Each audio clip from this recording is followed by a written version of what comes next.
Family abandoned me because sis blames me for her divorce. Years later, I get an email out of nowhere explaining me everything with proof. So I ruined her life with it. Almost 7 years ago, my family cut me out of their lives and kicked me out of the house. I, 29M, was 22 at the time and wasn't financially stable enough to rent an apartment on my own, and what had happened was so sudden that I'd had no time to prepare myself for it at all, mentally or financially. The reason behind all of this was my sister. My sister, Hannah, 37F, and I have never been close because of the significant age gap between us. She got married to her boyfriend, Pete, 39M, of 3 years when she was 27, and they were married for 3 years. They got divorced 3 years into their marriage because Hannah had accused Pete of having an affair with one of my friends. I'd been living with my parents after college since I'd just started working, and I wanted to save some money before I moved out. My parents were okay with that arrangement as well, but that was only until my sister announced her divorce. She just came back home one day, crying hysterically, and announced that she'd filed for divorce because her husband had been cheating on her for 6 months now. And then, she went on to throw me under the bus for introducing my friend to him. My friend, Emily, 28F, was trying to gain weight, and since Pete was a certified dietitian, he agreed to help her out. I had been the one to introduce her to him, and apparently, she was the one Pete had been cheating on my sister with. I was shocked that this was happening because even though Emily and I weren't close, I knew for a fact that she was a good woman and would never get with a married man. Besides, cheating was so out of character for Pete as well. He was totally smitten with Hannah and only ever had good things to say about her, so I found it incredibly hard to believe that he'd cheated on her. I had my doubts, but my parents believed her instantly and didn't even question anything, in spite of the fact that she never had any proof of him cheating. They just took her word for it, but I'm not gonna hold that against them since they would choose their own daughter over their son-in-law, regardless of who was right. What I didn't understand was why they readily kicked me out just because Hannah said so. She just stormed in one day, threw a tantrum, and somehow convinced my parents to throw me out simply because I'd been the one to introduce Emily to Pete. She accused me of ruining her marriage, and my parents agreed with her, for some reason. I was devastated and tried to stop my parents, but they weren't ready to listen to me at all and told me that if I didn't leave then they'd forcefully kick me out. In just one day, I'd lost my family and my home and had absolutely no idea where to go. I was literally sobbing out on the sidewalk with all my stuff for an hour or so before I was able to pull myself together and went to a friend's house for the night. I tried contacting them every single day for the next few days but didn't have any luck. My friend was kind enough to let me live at his place until I was able to find an apartment for myself. Unfortunately, my parents had pretty much made up their minds that I was in the wrong here and I was the one responsible for the divorce. My mom and dad had actually told me that they were disgusted by what I'd done before kicking me out, which didn't even make sense because it wasn't as if I'd been the one who Pete cheated with. They'd blocked my number so I couldn't get through to them at all, and when I tried to visit them, my mom threatened to call the cops on me if I didn't leave. So after that, I finally realized that they were serious about this and actually did blame me for whatever had happened. I don't think I had any reason to be surprised since my sister always had been the favorite child. My parents had never really planned for a second child, so I ended up always getting sidelined, and while I didn't care much for it growing up, I didn't know that it would lead to something so huge. Thinking about it now, I guess I should have seen it coming, but honestly, I don't think anyone in my place could have seen something like this coming. Anyway, I even tried to figure out things for myself to make sense of it all for the next couple of weeks since Hannah and my parents had practically cut me off altogether and I had no way to get to them. I couldn't speak to Pete either because he blocked me too, which didn't make any sense to me. I couldn't find him either because both Hannah and Pete had vacated the house they used to live in and had left to live with their respective parents instead. So I had no way to get through to anyone involved, which is why I approached my last resort to get to the truth, Emily. Like I said, Emily and I weren't really close, but I had to do what I had to do, so I just asked to meet her one day and explain the situation to her. I asked her if what Hannah had said about the affair was true, and she denied it vehemently. And I believed her, to be honest. Emily told me that she'd only ever met Pete a few times and only in a professional capacity, so there was absolutely nothing going on between them, and she had no idea why Hannah would say something so awful about her. She even told me that she'd had a steady boyfriend for a couple of years already and was planning to get hitched in a few months, too. She even showed me pictures, and what she'd told me was way more convincing than whatever Hannah had said. I had no proof, but I just knew somehow that Hannah had been lying about the real reason for the divorce. But since I had no proof, I couldn't go back to my family, and I most certainly couldn't go back without it. Back then, I was pretty desperate to go back to living with my family since I really missed them, despite what they'd done to me. With time, however, I was able to get over it and move on with my life. I managed to find a place and made my job the purpose of my life so that I'd have something to distract myself with. And I also had to pay the bills, so it was a better way of coping than just sitting around and being depressed since I didn't have any other option either. I was hurting a lot, but I knew I had to go on somehow, with or without my family's support. Years passed and now, I'm doing much better in life. I've moved from my tiny apartment to a much bigger one and even got engaged to my girlfriend of 2 years around a week ago. And our engagement post is what ended up being a game changer for me, because just a few days after that post, I received an email out of literally nowhere that not only explained the entire story of Hannah's divorce to me and gave me all the answers I needed, but also had proof attached. My fiancée, Liza, 30F, usually only posted us on Instagram, but the picture from our engagement made it to her Facebook feed as well, where she had a wider audience. It was a public post as well, and a lot of people saw it, including my ex-brother-in-law, Pete. He happened to be someone my fiancée had met at a seminar a few years back, since she was a doctor, and had ended up adding him on Facebook, which is how he found me. It really is a small world, and for the first time, I was glad about it. He reached out to me a few days after we posted, but instead of texting me on social media, he decided to send me an anonymous email. He explained later on that he did this just so that he wouldn't feel weird about what he was doing, since it had been several years since his divorce and he didn't want to seem like a sore loser who still hadn't managed to move on from what happened. Besides, he'd been the one to block me in the first place, so he felt weird and conscious about getting back in touch with me about something that happened so many years back. Coming to the contents of the email I received, it had the full story and proof of what had happened 7 years ago, and I couldn't believe my eyes when I went through it. So apparently, my sister had been the one cheating on Pete and not the other way around like she'd been telling us for so long. Not only was that a huge lie, but even more interesting was the fact that she'd been cheating on Pete with a friend of mine, just like she'd accused him. My friend Frank, 28M, was a cashier at the grocery store near Hannah's house back then, and I never would have made the connection myself, since I'd literally never seen them together. I guess they'd kept it well under wraps, but not enough for Pete to not find out. And when Hannah was confronted, she told Pete that it was all my fault because I'd been the one to introduce her to Frank, and had even told her about how he needed her help since he was an aspiring singer and she was a pretty good singer herself. She'd agreed to help him, and bam, they'd fallen in love before they knew it. She even said that I was in on IT and had helped them keep things under wraps for so long. Obviously, all of this was a complete lie, and I hadn't even known that Frank and Hannah had something going on.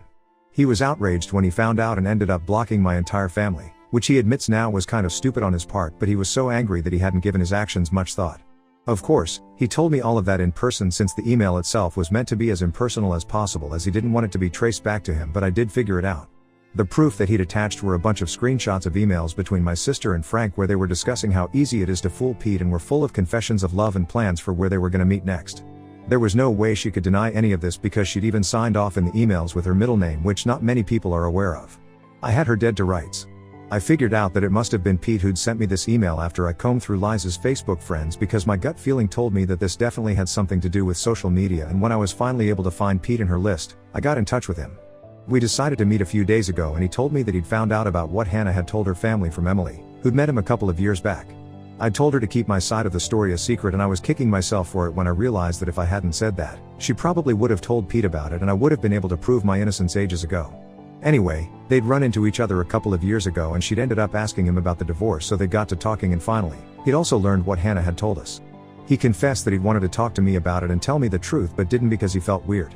I swear, if Pete wasn't so easily embarrassed, my life would have been a lot easier to deal with.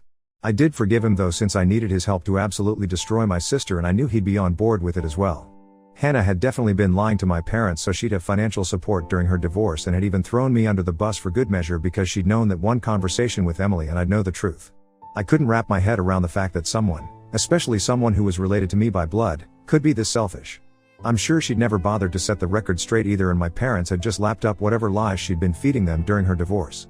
She'd known that if the truth about her being the cheater had been revealed to our parents, she would have been in big trouble, and she just couldn't risk that. Well, too bad, but it was finally out now, and I was going to use it to ruin her life just like she'd ruined mine all those years ago.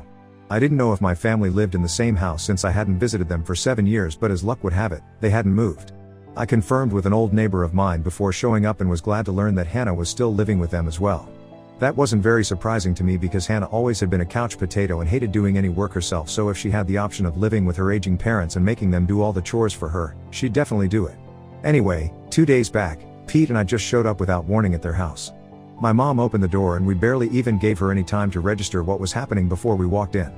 My dad and Hannah were also present in the living room, and we were one happy family again, but not for long, since their expressions soured just as soon as we entered. My dad began to threaten us immediately and said that he'd call the cops if we didn't get the hell out of his house, and I shot right back, saying that he was free to do whatever he wanted to, but only after he'd read the documents that we were about to show them. My parents looked incredibly confused, but Hannah looked like she was gonna barf and excused herself so that she could go to her room. I thought she was trying to escape, but there was no point in doing so anyway.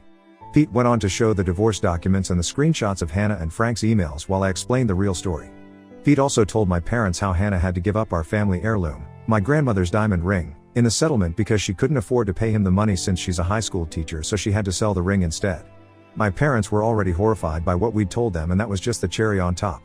We watched the drama unfold as my dad demanded an explanation from Hannah for all that had happened, and when she still tried to lie and cover up the truth despite all the evidence against her, my dad promptly kicked her out. He packed her stuff for her and handed over the bags to her, then told us all to get the hell out of their house.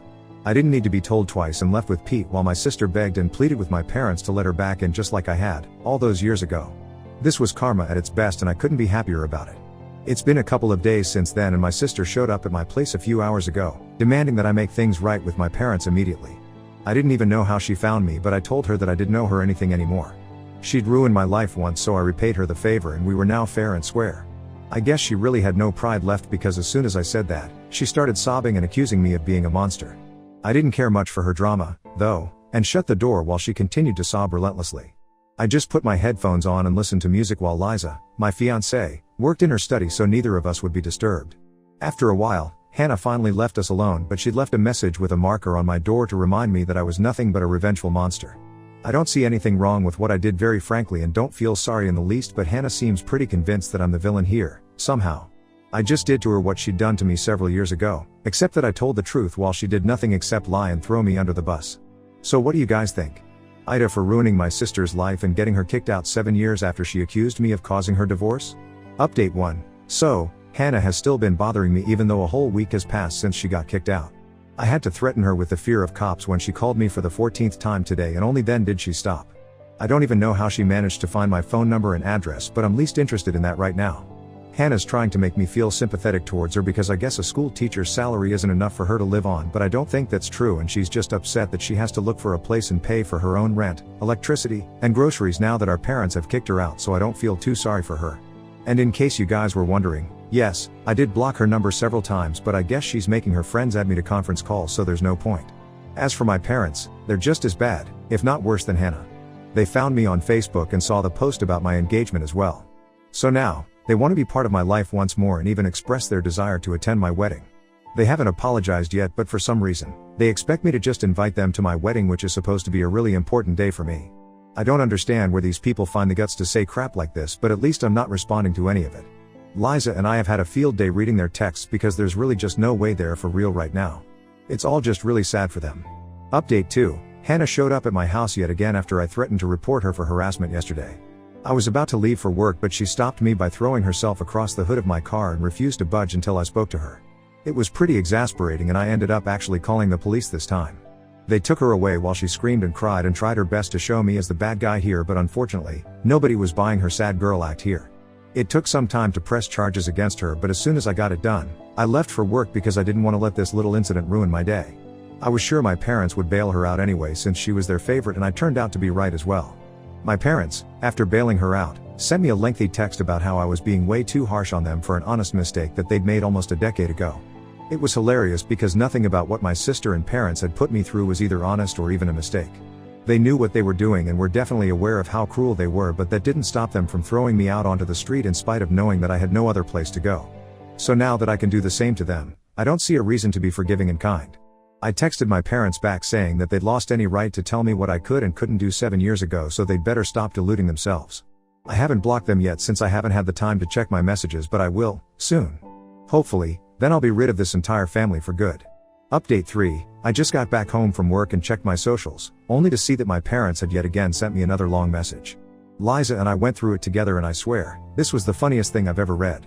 I guess the poor folks don't even know that I'm not even hurt by anything they say or do now. I'm just laughing at how delusional and pathetic they are. Apparently, they still believe that we're family and told me that they've taken Hannah back in with them and have decided that both their kids deserve a second chance. As if I'd ever been in the wrong at all. So while they'd taken my sister back in, they also expected me and Liza to come to their house sometime soon for dinner, and so we could sort out our differences in a civilized manner before the wedding. Bold of them to assume that I'd even want them at my wedding in the first place. We had a good laugh about their stupid message, and after that, I wrote right back saying that I wasn't interested in the slightest in anything that they'd invited us to and was just fine living away from them like I had for these past 7 years. They'd shown me that I was better off without them, and I was forever going to be thankful for that.